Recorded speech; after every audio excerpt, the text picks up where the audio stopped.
Welcome, loves, to the Posies Cafe series, a new gathering for lovers of language and narrative. Our name, a playful blend of poetry and stories, perfectly captures the essence of what we're about. In this series, my best friend and fellow writer will join me at our Writers Cafe with our laptops, our pens, and our paper, and a couple of ice mochas or chai lattes. We'll be sharing our own work from whispered verse to sprawling tales, and we invite you to listen, reflect, and get lost in the power of storytelling. Think of this as your favorite local cafe, but instead of coffee, the aroma is of fresh ink and well worn pages. Pull up a chair, get comfortable, and let's get started. We're thrilled you're here. Today's short story, is titled What is Lingering by Tannika Nikeya. It was another late night at the office, but Angela didn't mind. She thrived in the silence, free from constant interruptions, free from Allison's mile-a-minute chatter about boyfriends, politics, and vacations. Angela liked people, but conversations like that drained her, leaving her overwhelmed and overstimulated. Being alone at her desk and immersed in her work was bliss, however, because it kept her busy. Her thoughts didn't seem to be all over the place. Angela buried herself in her task, not because she lacked a life, but because she loved the craft of marketing, research strategy, and planning were her passions. She aimed for perfection in every campaign, and each presentation sent her stomach into knots. Her mind raced beforehand, her body tensed. Headaches, restlessness, sweaty palms, an upset stomach that sometimes lasted for days. Each time she wondered if this presentation would be her last, the one to ruin everything she'd worked for. Somehow, she always made it through, only to start the cycle again with the next presentation. By 6:30, the sun had long since clocked out. Angela sipped the last of her warm chai tea, her daily lunch staple, which also did wonders for her queasy stomach. She packed up her files, slipped them into her beloved book bag. She preferred it over a stiff briefcase, and wiped down her desk in her daily Lysol ritual. Coat on, bag slung over her shoulder, she stepped into the cold. Downtown Chicago greeted her with sharp air and quiet streets. A few stragglers hurried by, their breath forming little clouds in the moonlight. Angela walked quickly 3 blocks to the Red Line. The Red Line was not for the faint of heart. At certain times, it was super crowded, noisy teens, someone smoking on the train, unusual smells, and uncanny individuals. It was often reported as dangerous, either by the news or even Chicago residents. But Angela was a native, and she loved Chicago. And although she felt a level of comfort in the familiar chaos, she stayed alert. Some of the other writers, never too many unless there was an event, had become familiar faces.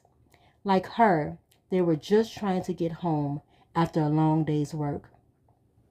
Her long black hair peeked out from her winter hat as the train pulled in. She stepped aboard and immediately sat down near the doors. Usually she rode up front with the conductor, but tonight fatigue made her careless. Her stomach churned from the cream of mushroom soup and Caesar chicken wraps she had eaten for lunch. At first, the train car was empty. She scrolled her phone, glanced at the tunnel ads reflected in the glass, then back down. That's when she felt it. Someone else. She looked up and froze. A woman sat at the rear of the train car. Long black hair, stiff posture, eyes fixed straight ahead. For a moment, Angela's chest tightened. The woman began sliding down the seat. Angela's pulse quickened. "Hey, are you okay?" she called.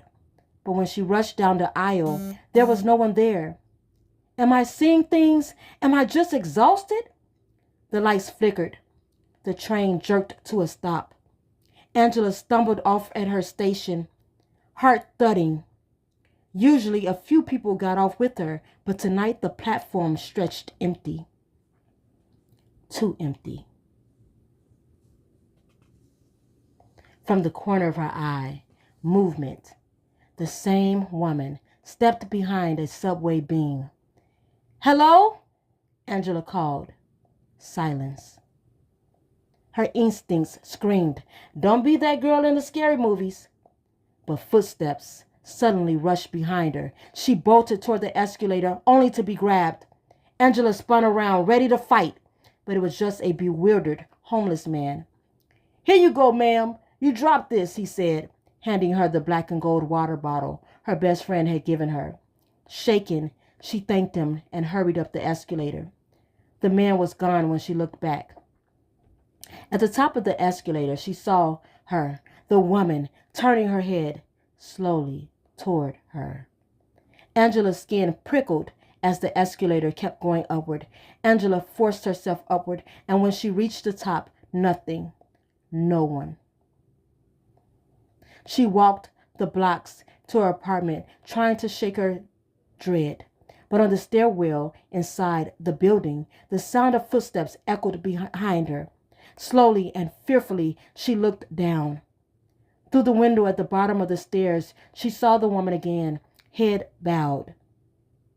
When Angela blinked, the steps were empty, but the reflection in the glass. The woman looked up, and she had Angela's face. Angela staggered back, her heart pounding. A quiet thought rose in her mind. Maybe I'm just exhausted. Maybe it's all in my head. Panting, she rushed inside her apartment and bolted the door. She managed to inhale a few breaths and release them slowly. And then she repeated her new coping mantra. "He did not give me a spirit of fear, but of power, love, and a sound mind. He did not give me a spirit of fear, but of power, love, and a sound mind." Inside her bathroom, she filled a small cup with water and swallowed her medication. She steadied her breath, watching herself in the mirror, slower, calmer. Phone in hand, she called her mom for prayer. Fear would not claim her, not tonight. She would face the recurring dread, steady, present, unafraid. Yet in the mirror, her reflection lingered, watching her breathe.